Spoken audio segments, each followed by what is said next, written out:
Hey, what's going on YouTube? Today we're going to be taking a look at my favorite character in the game, DILUC.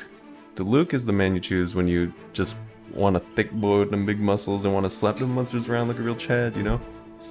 DILUC is the Chad hero, and the reason why I say that is because he was really designed with one thing in mind, and that's just pure DPS and boss hunting ability. That's a lot of damage!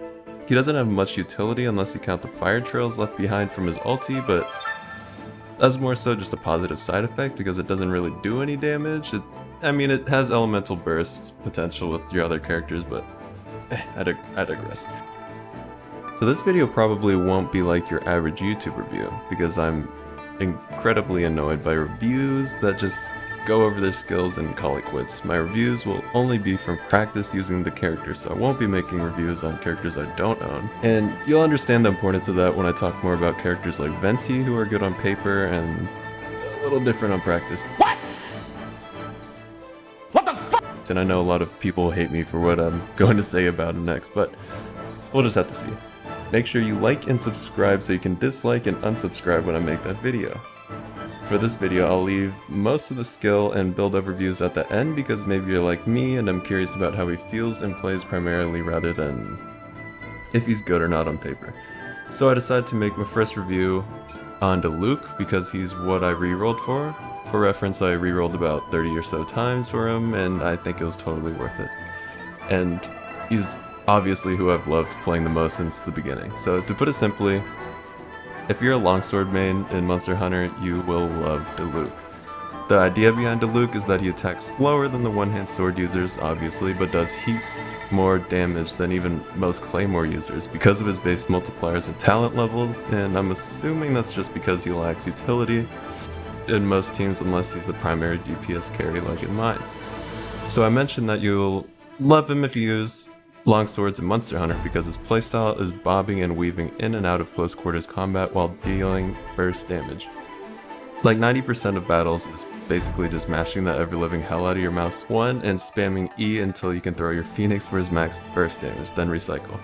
I know, I have a window of activation for his elemental ability so you can combo it for a bit longer, but I found it most effective to just throw it all out there. Especially if they're grouped up or you just need to kill something really quick so you can have it on cooldown and back up as fast as possible. In a way, he's the most basic or simple character to play, but can also be seen as just like a no-frills straight damage dealer. So if that's what you're looking for, I would highly recommend rerolling for DILUC. For me personally, he's my favorite character just because I love like diving headfirst into battles, pulling some Sasuke level plays, zipping around and bursting with Chidori. These were the folks who finally tried it, a few dozen running toward an entrance of Area 51. His elemental ability, his primary learning curve would just be timing on bosses and knowing when they will be exposed, but don't be fooled. His normal non-elemental attack does almost as much as his elemental abilities early on, obviously unless the enemy is weak to the element. So don't be afraid to take risks and attack during tight windows even if you can't elemental burst. For close to free-to-play players like me who have only spent like $50 so far, I would recommend pairing him with, say, somebody like Chongyun as his best friend. Because Chongyun's E ability turns DILUC's normal attacks into ice, so you won't ever be weak to any element, even the fire slimes. And if you want to go even further, I found Barbara to work well with Chongyun and DILUC also because Barbara's E ability heals and also wets enemies, so DILUC with his ice charge weapon gets stun lock while dishing out insane damage. So summary for this part of the video, I would definitely pull for him no matter what, due to his prowess for boss hunting and utility in places like Abyss where he can knock enemies off the edge with his Phoenix, or say if you pair it with Venti's ulti. I should also mention that his Phoenix does the most damage to light enemies. By that I mean enemies who can be knocked around, since the Phoenix will pull them with it and do damage over the entire duration of the attack.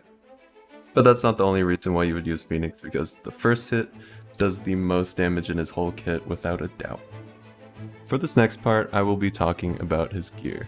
His best weapon is, well, his sexiest weapon too, which is the Wolf's Gravestone for obvious reasons. I mean, just look at the sword. It was literally made for him, but looks aside, the stats are pretty incredible. The base attack of Claymores are already crazy high at 5-star, but on top of that, the weapon also gives 20 to 40% extra base attack damage, and will increase the entire party's damage by 40 to 80% when the enemy's HP is less than 30%.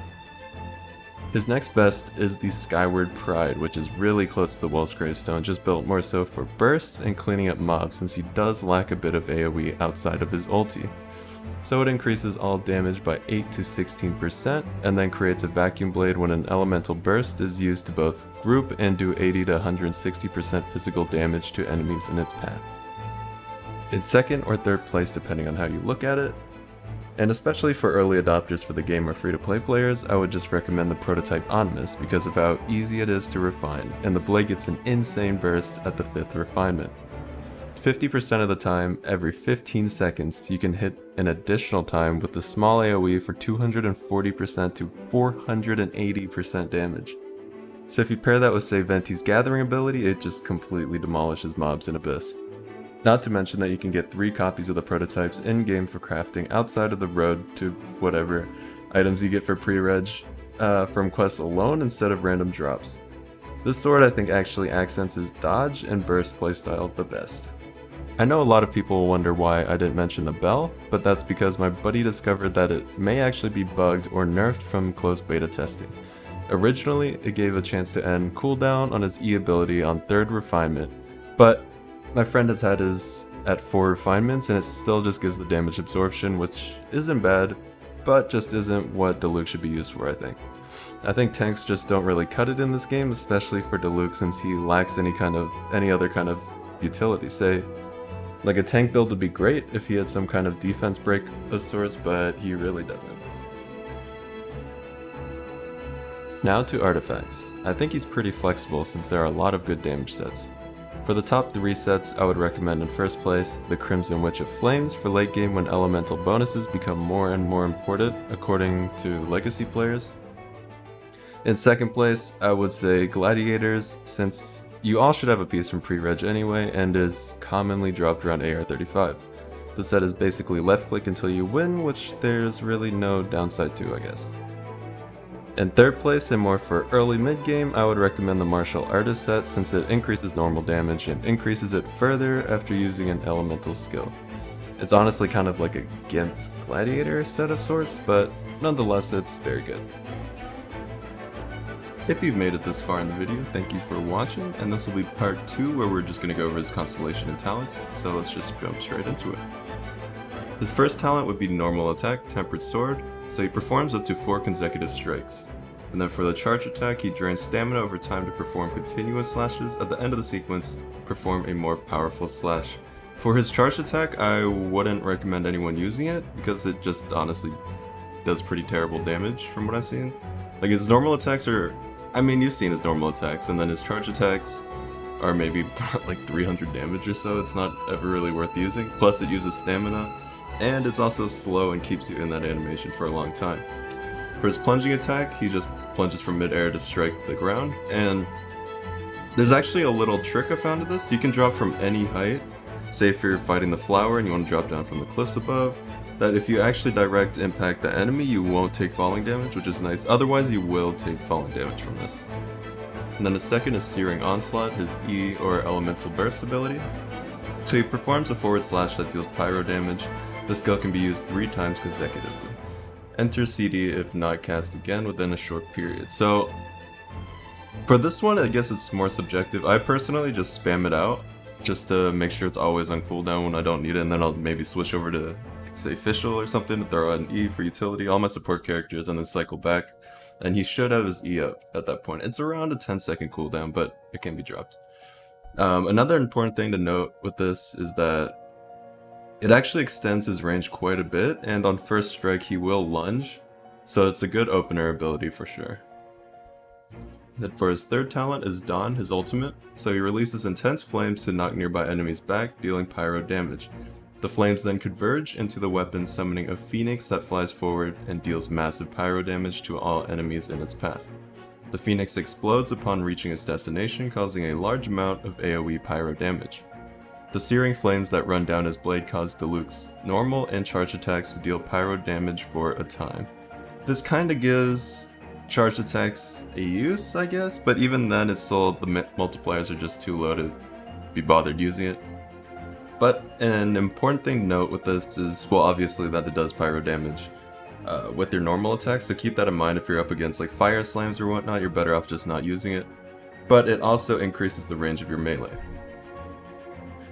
For his 4th talent is Relentless. DILUC's charge attack stamina cost is decreased by 50% and his duration is increased by 3 seconds. Which, yeah, that's not too important. For this one, I don't have it because it's character extension phase 4, but the pyro enchantment provided by Dawn lasts for 4 seconds longer. Additionally, DILUC gains 20% pyro damage bonus during the duration of this effect. So it's basically just more fire damage, and there's nothing wrong with that. And it lasts longer, 4 seconds longer, so. For his last talent, it just refunds 15% of the auras used when crafting claymore type weapons, so if you are going for the ominous, it's definitely worth it. For his constellations, his first constellation will be that he does 15% more damage to his enemies whose HP is above 50%, which is actually pretty insane. Especially if you mix it up with, say like Wolf's Gravestone or something, the bonus is through the roof. So his second constellation is that when he takes damage, his base attack increases by 10%, and his attack speed increases by 5%, lasts for 10 seconds. This effect can stack up to 3 times and can only occur once every 1.5 seconds. His third constellation is that he increases the level of Searing Onslaught, which is his elemental burst or E ability, by 3. Maximum upgrade level is 15, so that adds quite a bit of damage. For his 4th, casting his E ability in sequence greatly increases damage dealt. Within 2 seconds of using Searing Onslaught, casting the next Searing Onslaught and the combo deals 40% additional damage. This effect lasts for the next 2 seconds, so if you're a whale, man, DILUC is gonna be doing some insane damage. Alright, for his 5th, he increases the level of Dawn by 3, and the maximum upgrade level is 15. Dawn is his ultimate ability. For his final constellation, after casting Searing Onslaught, his E ability, the next 2 normal attacks within the next 6 seconds will have their damage and attack speed increased by 30%. Additionally, Searing Onslaught will not interrupt the normal attack combo. This last part is the important part. It makes chaining him really smooth and really quick, but obviously, you'd have to be one hell of a whale to get all the way up here. Compared to other characters though, his constellation really isn't that crazy, other than, say, like these that boost his Searing Onslaught because you will be spamming that, but yeah, that's pretty much gonna be it for DILUC. Yeah, thank you all so much for watching if you actually made it this far, and make sure you like and subscribe the video. That would help me heaps and heaps. And yeah, I'll see you next time. Maybe my next video, I'm not sure, because I do actually spend the time to write like the first part of these videos before I introduce all the skills, so it might be Venti depending on how much time I have, but we'll see. I'm very mixed about Venti. You guys will have to find out next time, and I'll see you then. Thanks for watching.